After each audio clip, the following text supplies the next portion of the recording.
Magandang araw! Narito ang mga balita mula sa UPLB. Apat na State U, kabilang sa mga bagong academic partners ng UPLB. Ika-52 UPLB commencement exercises gaganapin sa ika-3 ng Agosto. Ika-7 palatuntunan ng pagtatapos ng senior high school, isinagawa ng UP Rural High School. Para sa detalye, narito po ang aming OPR intern na si Cheska Lagos. Kabilang na ang ilang state universities sa mga bagong academic partners ng UPLB matapos silang pumirma ng Memorandum of Understanding o MOU noong July 2. Kabilang sa 3 bagong academic partners ng universidad, ang Central Luzon State University o CLSU, Western Philippines University o WPU, at Biliran Province State University o BIPSU. Samantala, nag-renew naman ang kasunduan ang Catanduanes State University o CATSU. Pinangunahan ni UPLB Chancellor Jose V. Camacho Jr. ang seremonya ng paglagda kasama sina CLSU President Evaristo Abella, WPU President Amabel Yao, BIPSU President Victor Cañeso Jr.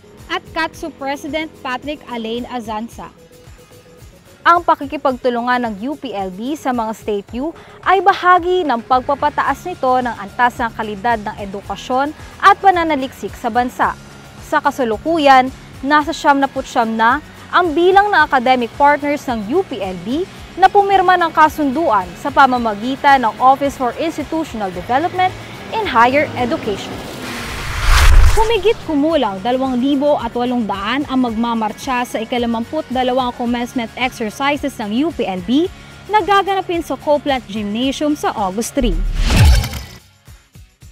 Bago ito ay dadalo muna ang mga candidates for graduation sa kani-kanilang college recognition at testimonial programs mula July 30 hanggang umaga ng August 3.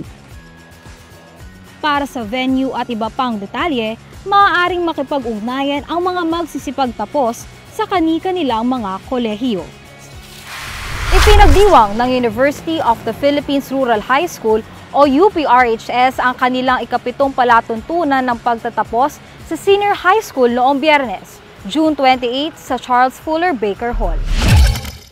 Tangan ang temang paghayos, pagtanglaw sa kinabukasan bilang paglilingkod sa bayan, nagmarcha ang 108 nagsipagtapos mula sa UPRHS Senior High School Class of 2024. Bilang bahagi ng programa, inawit ng graduating class ng isang orihinal na kathang paghayos na sinundan ng UPRHS Hymn at UP Naming Mahal. Sa kanyang mensahe, ipinahayag ng class valedictorian ni si Mary Jasmine Villa ang kahalagahan ng pagtutulungan, pagsusumikap at pagbangon mula sa pagsubok. Tandaan na ang sukatan ng tagumpay ay ang mga pagkakataon na muling nakababangon mula sa pagkakatapa. Ipinagmamalaki at hinahangaan namin kayo. Bahagi kayo ng tagumpay ng Class of 2024. Binigyan din naman ng panauhing pandangal na si Dr. Lilia T. Habacon ang kahalagahan ng karanasan at mga pagsubok sa pagtatagumpay ng mga nagsipagtapos. Tandaan na ang mga pinakamahusay sa anumang larangan ay hinubog ng karanasan at mga pagsubok na nagsilbing daan upang magsumikap, magtagumpay, at maging mahusay sa kanilang larangan. Kabilang si Dr. Habacon sa Golden Jubilarians ng UPRHS na mga nagtapos noong 1974. Maraming salamat, Cheska. At yan po ang mga nakalap naming balita mula sa UPLB.